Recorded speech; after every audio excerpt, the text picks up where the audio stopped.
This is today. Things have gone significantly up because this is latest video and it's about today, May 17. Iran attacked a nuclear power plant, then US military did this.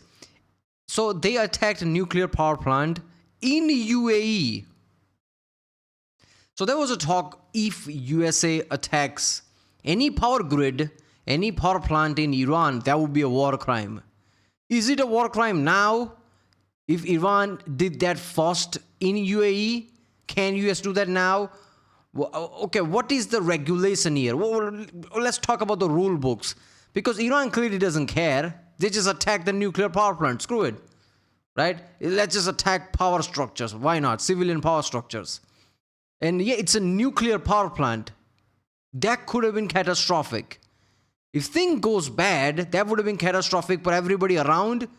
Like wind could blow. It could be devastating for a lot of countries. And Iran just says, screw it. This is just insane to me. Past 2-3 months, Iran has been doing things left and right. It's like without even thinking or not caring, I guess. Because attacking power plant, nuclear power plant, where things can go really bad, right? Like how it happens in Japan, in Ukraine, Chernobyl. Things can go really bad if things go out of hand. So they're like, we're going to attack power plant, really nuclear power plant. I don't know what US's response was, but I don't know. I feel like USA will amplify things now. USA will attack things at even bigger force. Because after this, it's like a green light to USA. Do this, that type of thing. They know there's not going to be any political pressure. There's not going to be any civilian pressure now after this. This is a big thing, man. It's not just some small thing. This is my channel, Max After Burner. Obviously, that was a rant. There you go. Let's voice one. It's Sunday, May 17th, 2026, and Iran just hit a nuclear power plant. Not a military base, not a carrier, not a convoy, a nuclear power plant by a drone from Iran in the middle of a ceasefire in front of the entire world. So that drone struck Barakah nuclear energy plant in Abu Dhabi's Al Dhafra region, the Arab world's first nuclear power plant. See, the wind could flow towards Oman, even Iran, Saudi Arabia, all the way to India. That could be a problem. Water could become, like, this is a nuclear power plant we're talking about here. Right? Radiation leak and all that, that would be devastating. So it's kind of a statement, right? The only one on the Arabian Peninsula and a facility that provides roughly 25% of UAE's electricity. The drone hit an electrical generator on the outer perimeter, set it on fire, and walked Iran right up to a line that the international community reserves for a very short list of actions. You do something like this, you attack a nuclear power plant, and the responses could be massive. So, like I said, it's a big deal. This is not just something. This is like a crossing a line that is really big. The International Atomic Energy Agency, for you acronym lovers, that's the UN's nuclear watchdog, confirmed that right now, as of now, there's no radiation released at the time of this video being produced. No injuries, all 4 reactors are still operating normally, and emergency diesel generators are running. The plant is intact so far. But here's the thing, that's not the only story here. The story is that Iran just launched a drone at a nuclear facility during a ceasefire, and the response from Abu Dhabi so far has been measured, but we know there are some things going on behind the scenes which could kick this whole conflict into high gear. There's rumors that UAE has been encouraged to take Lavan Oil Island. That's the island in the Persian Gulf that they actually struck just at the time where the ceasefire was beginning. And in addition to that, what's the US military's response? Well, I'm so glad that you asked, because when we go to the X page for CENTCOM, we see that there has been increased sorties of F-16s and F-35s. They're said to be on continuous combat air patrols over the Strait of Hormuz right now, ramping up these missions. Right now, Project Freedom, the US military operation to restore that freedom of navigation, the blockade is active, 15,000 personnel strong and over 100 aircraft. So Project Freedom kicked off again because it was on pause, right, last time? And as a part of that is the mighty F-16 Viper. Specifically the F-16 Viper, seeing that thing up and airborne tells us a lot about what could happen over the next few days. The F-16 Viper, specifically the CJ variant, is built for SEAD, suppression of enemy air defenses. So if the conflict kicks back off, likely the Viper will be one of the ones at the very point of the spear. So we're going to talk about how that whole operation would go down if these hostilities kick back off, and what the US military's response to a power plant being hit will be in the next few hours or next few days. And then stay for the roundup. You guys have loved this section before. We're going to do 3 hard-hitting stories from around the globe, including Russia, China, and a place that you might not think where there's some military action going down. So stay for that. That's about 3/4 of the way through the video. So before we get into the operational picture, I need to tell you about a secret war inside this war that just became not very secret. And it changes the whole context of this morning's power plant strike and why it happened. So Iran brought a drone to a nuclear power plant during a ceasefire, and it looks like the UAE and the US are bringing F-16s and F-35s. Slightly different vibes.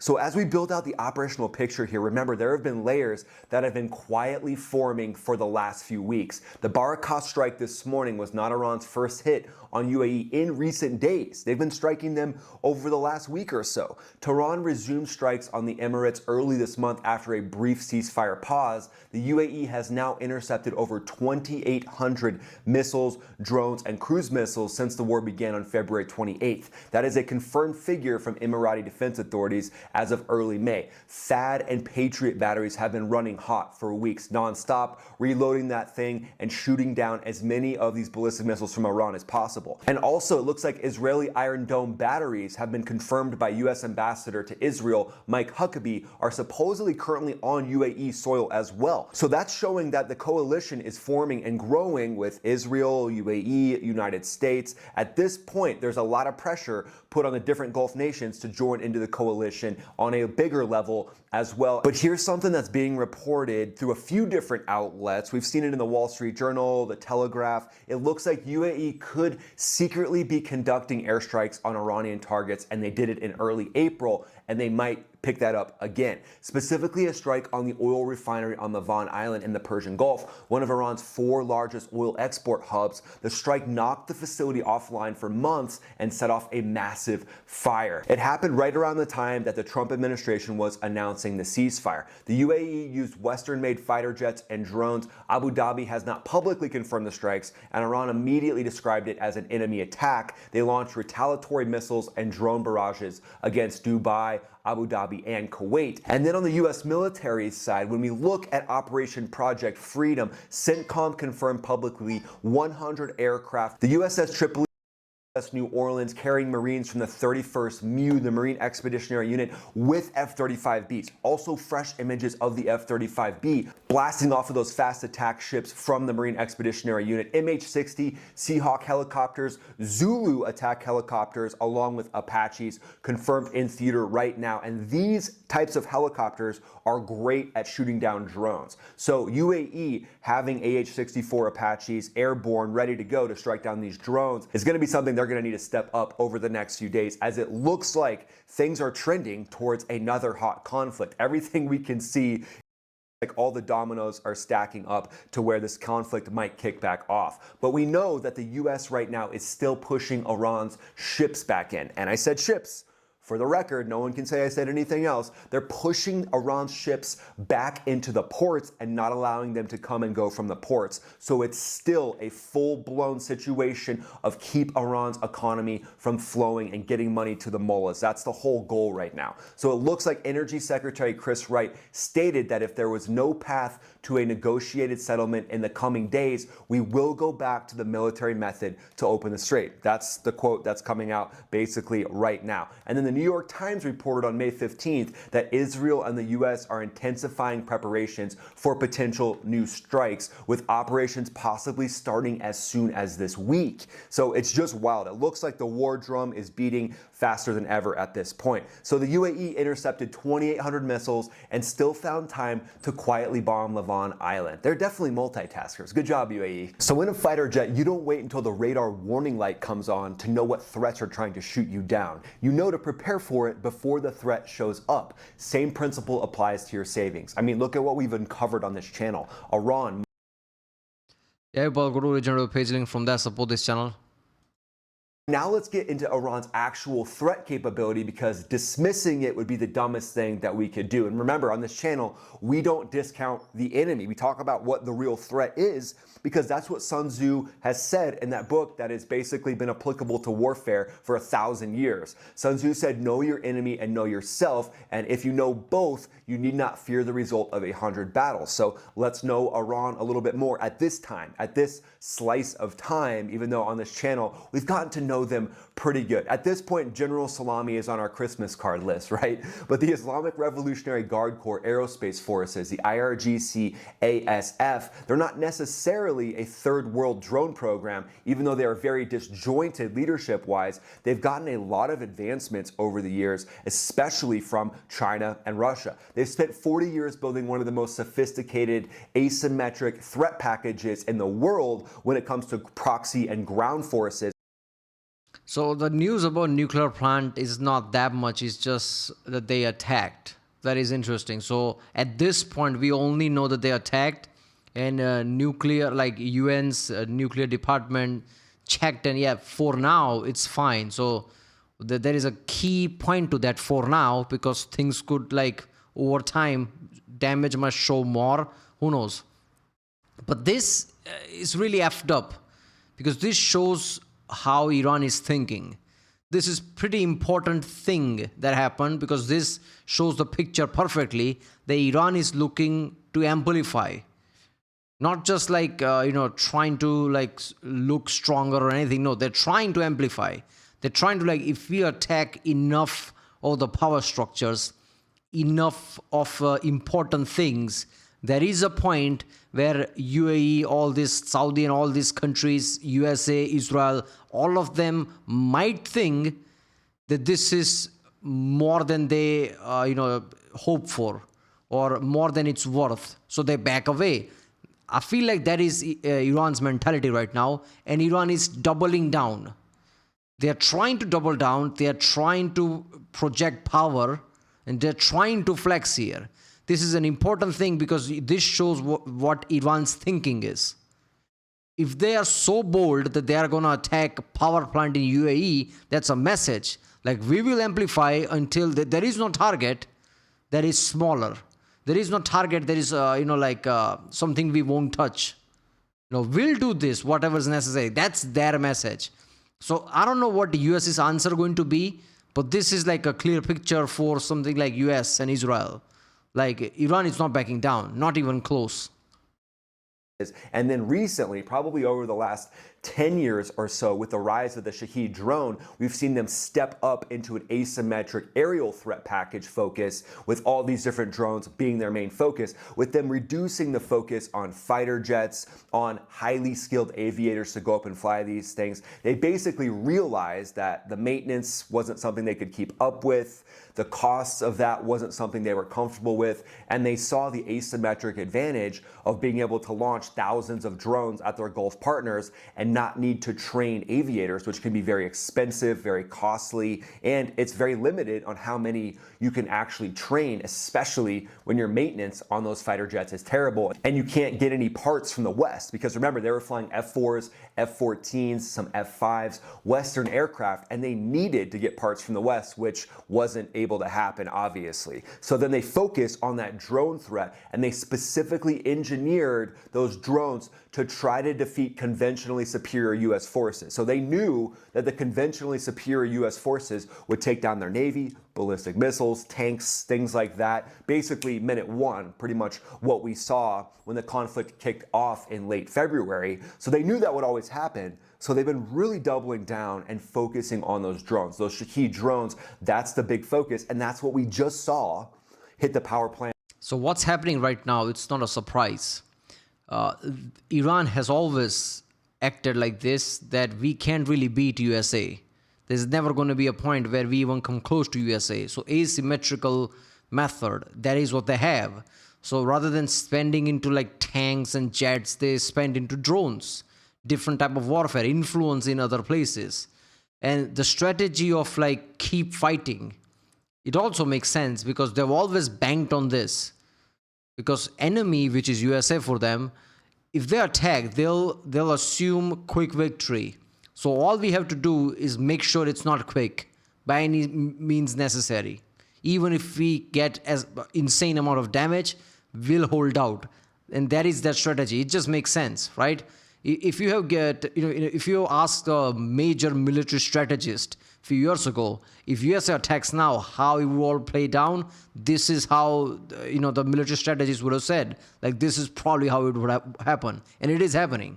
So like, usually at this grander scale, you can kind of predict things, right? But like, what would it take for Iran to think like, yeah, this is going too out of hand and we need to make a deal or something? That's the question. Yeah, is there even a thing like that, or will they just hold out indefinitely until the last man? That is also a scary point. In UAE. But their drone inventory, I'd say, in my opinion, that's kind of the main event right now. How many of the Shahed 136 loitering munition drones do they have? Their main drone right now is a Shahed 136 and can loiter as well. That thing can get up and loiter around targets. It's a one-way kamikaze drone with a range of somewhere around 1,000 nautical miles. It's got a 50-kilogram warhead, and it's got a noise signature that's relatively low. I mean, you could hear these things. It sounds like a large lawnmower flying over when you see some of the videos of this thing, but it flies at low altitude. Its goal is to evade radar systems, and there's rumors showing that this thing can actually hit some slow-moving targets as well, like those container ships that we've seen it hit. So it's cheap, though. That's the big thing when it comes to economy of warfare. You've heard me talk about this before. Economy of warfare is important. You shoot down a Shahed drone that costs $25,000 with a $1 million AMRAAM. I mean, how many times can you do that? And a fighter jet can really only shoot 8 or so AMRAAMs at the most. It's hard to carry that many AMRAAMs, but you can get there, but then you can't really carry anything else. So ultimately, adapting what shoots these things down as we look and see that Iran is going to transition to this more and more should the conflict. What about 100 jets? What about 2 aircraft carrier, constant sorties? On top of that, US Air Force bases, constant sorties there as well. 50, 60 jets in the air any given time, alongside Israel as well. That is basically 300-400 AMRAAMs and missiles. How many drones can Iran even shoot? So if the time comes, US can overwhelm just by numbers alone. Kick back off, it would be very prudent for these power plants to have massive high-powered microwave systems around them from companies like Epirus that can lock on to these drone swarms. You can't just do one shot, one kill. I'm sorry. Snipers are cool. We know that there's some amazing movies about snipers, but when it comes to drones, that's not the best idea. High-powered microwaves, and if you get high-powered microwaves up to altitude, to me, that's one of the best things that you can focus on with taking down these drone swarms. And then on the ballistic missile side, the Fatah 110, that's what Iran's going to lean on as well. Yeah, Leonidas, Meteor, Locust, you have many systems. All you need to do is implement them because it works. That's how the systems exist.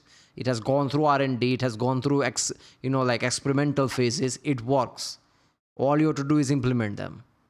If they wanted to actually strike directly into the power plant itself, likely they would launch dozens of these Fatah 110s at the power plants. But those are road mobile precision ballistic missiles, and they have a range of somewhere around 150 to 200 nautical miles, but they've extended their range out. As we saw, Iran launched a missile towards Diego Garcia. So there is some extended range models that they have, probably not a lot of them. They've got a couple of these that they've adapted and adjusted. And so now you can't discount the threat of them launching these ballistic missiles even at Europe if the conflict kicks back off. If they can reach Diego Garcia, they can reach out and get close to touching Europe as well. So at this point, Europe might be on the board a little more than they were before. Yeah. Should Iran start launching these ballistic missiles at the doorstep of London or something crazy like that, which is definitely not off the table for Iran. We've obviously... If ballistic missile launches from Iran and goes all the way to UK and it detonates there, what are you doing, UK? That's an insane amount of distance. You better have an interceptor for that distance, because at that point it's just embarrassing. In Europe, like all these countries better have defenses that intercept these ballistic missiles, right? Because it's like a massive distance between them. You have time. seen them being okay with launching drones at nuclear power plants at this point. So pretty much every target is on the table for what it looks like from Iran. And that brings us to the global roundup, my friends. So we're going to cover hard-hitting stories of what's going on around the globe, and then we're going to come back to the actual targeting chain of shooting down whatever Iran decides to shoot next here in the next few days. So let's start with Russia. Russia tested the RS-28 Sarmat intercontinental ballistic missile, what the West is calling the Satan II. It's a pretty wild name. Vladimir Putin personally announced the result on state television, calling it, quote, the most powerful missile in the world. So it was successful? Interesting. After failed testing in past multiple years, it finally worked. If it's successful, like, yeah, Putin is not wrong just by numbers alone, the way it looks. Did they achieve those numbers? I don't know, like the numbers that were like projected, yeah, that makes it really powerful. And claimed its warhead yield is more than 4 times greater than any Western equivalent, which is fine. I mean, a massive nuclear explosion is, obviously. Yeah, obviously US doesn't have the same strategy. US has like a multiple tactical warhead strategy, while Russia has the opposite. Big one nuclear blast like 50 megaton. It can hold 50 megaton bomb, while US is smaller but multiple. Not nothing. That's insane. At the end of the day, though, a lot of it comes down to accuracy of what you're trying to hit. So as you can see, they're bragging. Russia's bragging about these nuclear weapons, about how big and massive they are. But what they might want to say is, yeah, our nuclear weapons aren't exactly as accurate as we want them to be. So we're just making them massive so they blow up everything within a 100 nautical mile radius or whatever. It's not quite that big. But as you can see, Russia has always leaned more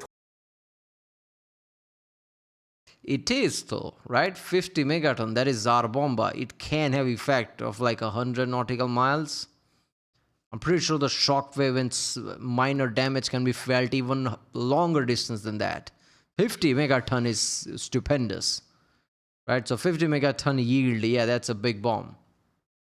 Towards going after size and volume. I mean, just look at the hats that their military wears. They're like, yeah, when in doubt, just make everything bigger. And if we can't make it better, then we'll make it bigger. So that's kind of the whole philosophy behind Russia, and we can see that playing out right now. And for the next story, let's talk about Trump, Xi Jinping, and the Taiwan word that broke the entire internet over the last few days. So we know President Trump returned from that 2-day summit in Beijing with Xi Jinping earlier this week. Taiwan was described by Trump as the most important issue for Xi during their talks, and Xi warned Trump directly that Taiwan could lead to, quote, clashes and even conflicts. Trump's answer when asked whether Taiwan should feel more or less secure after the summit, one word, neutral. So he's trying to de-escalate. President Trump also mentioned a $14 billion pending arms sale to Taiwan as a negotiating chip with Beijing. And the U.S. is currently running a blockade of Iran, showing the power of the U.S. Navy. So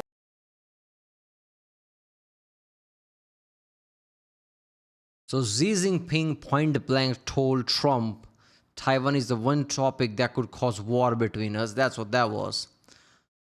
Trump should have flexed at this point. Now, is that wise? I don't know. But with the recent thing and every flex US has been doing, and USA is the most powerful country, US has sort of cemented like, yeah, let's not try to flex here because I can flex more. Trump's answer should have been something like that. I don't know. So one could say that that is actually deterrence for China as well, showing what could happen in and around the Taiwan Straits should a conflict go down. But as you can see, and we've talked about it before, China's main issue is Taiwan, and that likely will always be when it comes to negotiations with the United States. Now you've made it to the 4D chess strategic analysis section, my friends. So when it comes to the conflict in Iran, when it comes to them striking a power plant, now likely we're going to see a lot more elevated sorties from U.S. aircraft. We're already seeing elevated fighter sorties, specifically with the F-16 CJ, which could be the canary in the coal mine, showing us what could go down. But that CJ is built to sniff out any of the surface-to-air missile systems that Iran has been able to rebuild. And you can bet they've been rebuilding these things as fast as they possibly can. But enter the RC-135 rivet joint. That's the ISR, intelligence, surveillance, and reconnaissance spine of the entire theater. It's a converted Boeing 707 with a 35-person crew of signals intelligence specialists that can collect, classify, and geolocate. That's the most important thing. Geolocate electronic emissions from Iranian drone launch sites, radar systems, ballistic missile sites, and also communication nodes. It flies at 40,000 feet. It builds a targeting picture before a single weapon is fired. Alongside that, maybe a slightly similar mission would be the E-2D Advanced Hawkeye. Those can launch from the carrier deck, provides airborne early warning and battle management, tracks over 2,000 simultaneous targets at ranges exceeding 300 nautical miles. So highly capable. And these systems, you got to have eyes out there should the conflict kick back off. So this is a big strategic move with the US having those systems out there flying sorties right alongside that F-16 CJ Viper. The Wild Weasels, the ability of that thing to go in and sniff out surface-to-air missiles and take them down prior to other fighters or bombers going back into Iran if the conflict does kick back off. And they're under a lot of pressure because these fighter jets are ramping up sorties on a massive level at this point. F-35Cs, F-16s loaded down, hopefully as well operating with advanced drones like the RQ-4 Global Hawk, maybe getting something like the Anduril Fury. Can we please get the Anduril Fury or AI X-Bat into the theater? That would be amazing. And then think about anti-drone technology actually loaded onto those. I don't think something like Anduril Fury is gonna see action in Iran, because why risk that? Why risk any modern equipment like that when, if anything, you're using older equipment now because of the less threat of any air-to-air, like missiles. You're using like older F-16s and planes like that. You don't need to use this, so I don't think they're gonna be used. I think weapons like this is reserved for something like China, Russia, things like that. And especially Xi Jinping's bold on the face, of like the most powerful man on the planet, which is Trump, just telling him like, yeah, Taiwan thing could cause issues and open conflicts, which is indirect way of threatening, I guess, like, let's not talk about Taiwan. Let's not get involved in Taiwan, otherwise we'll be fighting each other type of way. I think if anything, that signals to US like, let's be even more serious. So US will reserve a lot of weapons like this for China. Because the way things are going, let's be honest, the Taiwan conflict gonna happen. It's just like when, that's the point here. Advanced drones. So you've got stealth advanced drones creating a little metal net around the entire Middle East, able to strike down drones that could be coming in and trying to hit the power plant. What do you think happens next? Let me know in the comments below. We'd love to hear what you have to say. Go ahead and follow me on X, follow me on Instagram. Yeah, the things are amping up much higher. Nuclear power plant is not a small thing. It's a big message, big thing all around it. It's a mentality where Iran is thinking, where Iran is going, and US will answer proportionally like they always do. So things will rise up here. All right, well, if you like my next video, subscribe, and I'll see you next time.